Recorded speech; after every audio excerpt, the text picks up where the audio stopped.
Hello students, moving ahead with the same problem that we were solving using two-phase method in the last lecture. We'll move ahead with the same problem in this lecture also. So in the last lectures I discussed about how to solve the question using two-phase method. We discussed till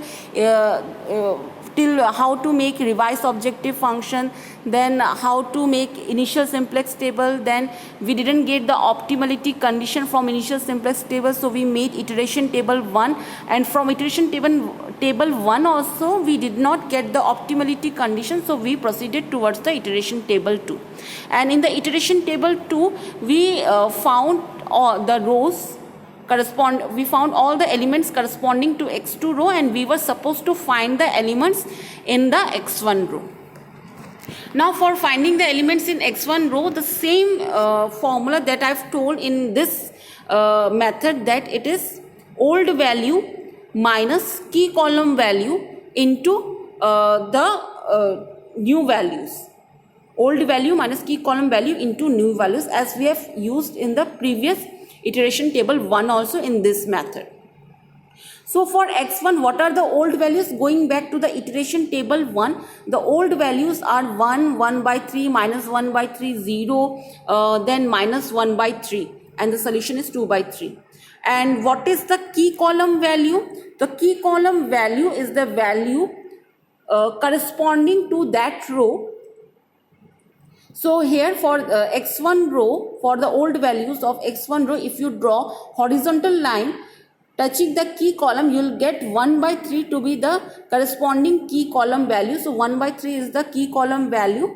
And then what are the new values? So the new values are the newly introduced values in the iteration table 2. So these are the newly introduced values. So putting everything in the formula, old value minus key column value into newly introduced values, will get the rows, will get the elements corresponding to x1 row. For example, let me just solve one example. For finding the first element of x1 row, what is the old value? Old value is 1. And what is the key column, corresponding key column value? The corresponding key column value is 1 by 3. So it is 1 minus 1 by 3 into what is the newly introduced value in the iteration table corresponding to this element. So corresponding to this element, the newly introduced value is this 0. So into 0. So what we will get? We will get 1. So the first element of x1 row is 1. So here we have written 1. So in this way you can find all the elements using that formula. Now the next step is to find Zj. For finding Zj, we will use the same technique that we have used till now, that is summation of multiplication of CBI elements with that element of column for which we need to find the element of Zj. So for finding the first element of Zj, what it is? 0 into 0 plus 0 into 1, you will get 0. So we have written 0 here. For finding the second element of Zj, how we will find? It is 0 into 1 plus 0 into 0, will get 0. For finding the third element of Zj, it is 0 into 1 by 2 plus 0 into minus 1 by 2, you will get 0. So in this way you can find all the elements of Zj row. Now next step is to find Cj minus Zj row. Cj minus Zj row, again same thing. You need to subtract the elements of Cj row with the elements of Zj row. So after subtracting the elements of Cj row with the corresponding elements of Zj row, you will get Cj minus Zj row. So these are the elements of Cj minus Zj row. Now for checking the optimality condition, we will see whether all the elements of Cj minus Zj row are either 0 or positive. Now as we can see from this slide that all the elements of Cj minus Zj row are 0, so we have reached the optimality condition. So this is where we have reached the optimality condition. Now we need to see whether all the elements of objective function value are 0 or not.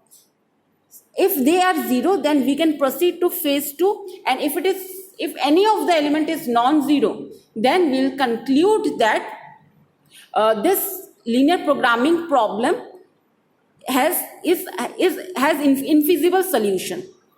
The solution is infeasible. As I've already discussed while discussing the features of two-phase method, that after phase 1, what we need to do, after phase 1, we need to check whether the objective function value is 0 in the optimal table or not. So as we have seen from that slide, that in the after reaching the optimality condition, we found that all the elements of Cj row, that is objective function value, are 0, so we can proceed to phase 2. Otherwise we would have concluded that the solution, the linear programming problem has infeasible solution. Now the next step is we need to proceed towards phase 2.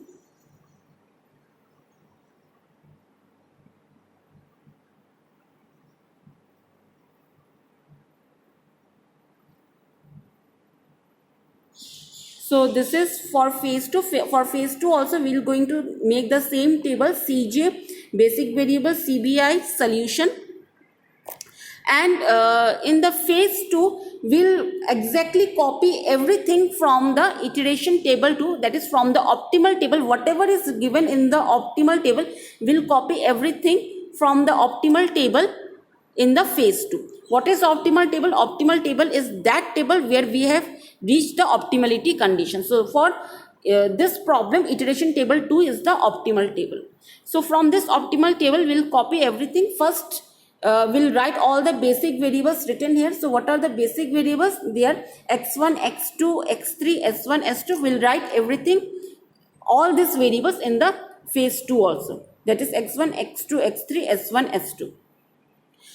But there is one change that we need to make. For writing the coefficient of these variables in the Cj row, we will use the original objective function. So what was my original objective function that was given in the problem? So the original objective function that was given in my problem was 10x1 plus 6x2 plus 2x3. That is, the coefficient of x1 is 10, the coefficient of x2 is 6, and the coefficient of x3 is 2.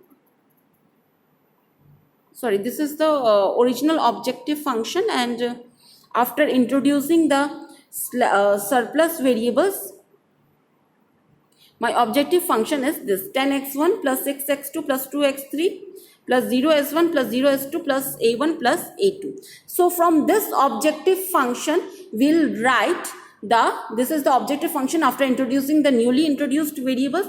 So from this objective function, we will write the coefficients of x1, x2, x3, s1, s2, whatever is there in the phase 2 table. So again, proceeding towards the phase 2 table. So this is what the basic variables we wrote in the phase 2 from the optimal table. Now these are the coefficients, that is 10, 6, 2, 0, 0, that we wrote from the original objective function. After introducing the surplus and artificial variables, we wrote those coefficients, not the revised objective function. Now next step, what we need to do, we need to fill the basic variable column. So as we can see from the optimal table, that is the iteration table 2 here, as we can see from the optimal table that the basic variable column has x2 and x1 as the elements. So we'll write the same elements in the phase 2 also, x2 and x1, but the coefficient of x2 and x1 will be written from the original objective function. That is, for x2 it is 6, so we have written 6 here. For x1 it is 10, so we have written x1 here.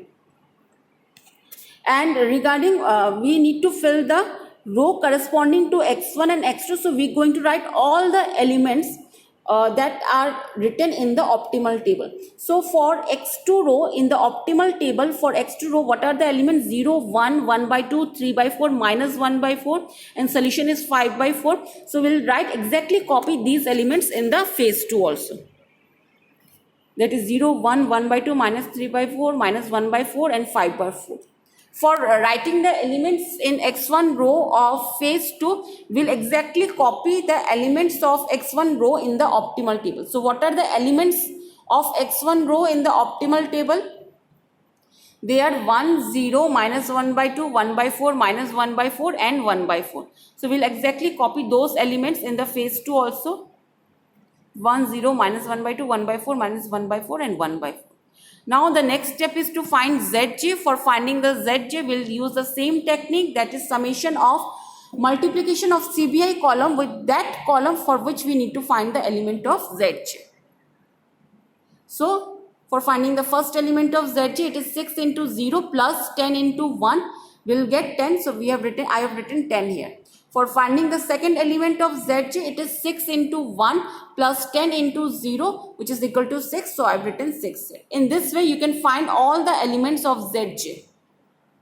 Now next step is to find Cj minus Zj row. So this is Cj minus Zj row obtained by subtracting the elements of Cj row with that of Zj. So for finding the first element of Cj minus Zj row, it is 10 minus 10, which is 0. So we have written 0 here. Again 6 minus 6, which is 0. So we have written 0 here. 2 minus 2, which is equal to 4. So we have written 4 here. In this way, we will write all the elements of Cj minus Zj. Now for checking the optimality, we will see whether all the elements of Cj minus Zj row are either 0 or positive or not. If they are 0 or positive, means we have reached the optimal condition. If they are not, then we need to proceed further by making iteration table 1 and 2. So as we can see in this problem, that all the elements of Cj minus Zj row, they are either 0 or positive, means we have reached the optimality condition. Now so this is the optimality condition, and once we have reached the optimality condition, what are the optimal values? What are the values of x1? What is the solution of x1? The solution of x1 is 1 by 4. The solution of x2 is 5 by 4. And the solution of Zj is 10. So x1 is 1 by 4, x2 is 5 by 4, z is 10. And since there is no x3 term, so we have written x3 is equal to 0. So these are the optimal values for this linear programming problem. Now if you want to check whether we have achieved the right answers or not, what you will do, we will take the original objective function given in the linear programming problem, that is 10x1 plus 6x2 plus 2x3, and in place of x1 we will write 1 by 4, in place of x2 we will write 5 by 4, in place of x3 we will write 0. That is all the optimal values of x1, x2, x3 that we obtained after using two-phase method, and after putting the values of x1, x2, x3 in the objective function, we will see whether it has come out to be 10 or not. If it is equal to 10, then our solution is verified. So if you put all these values of x1, x2, x3 in this problem, you will get z is equal to 10. So this is my optimal solution, feasible solution.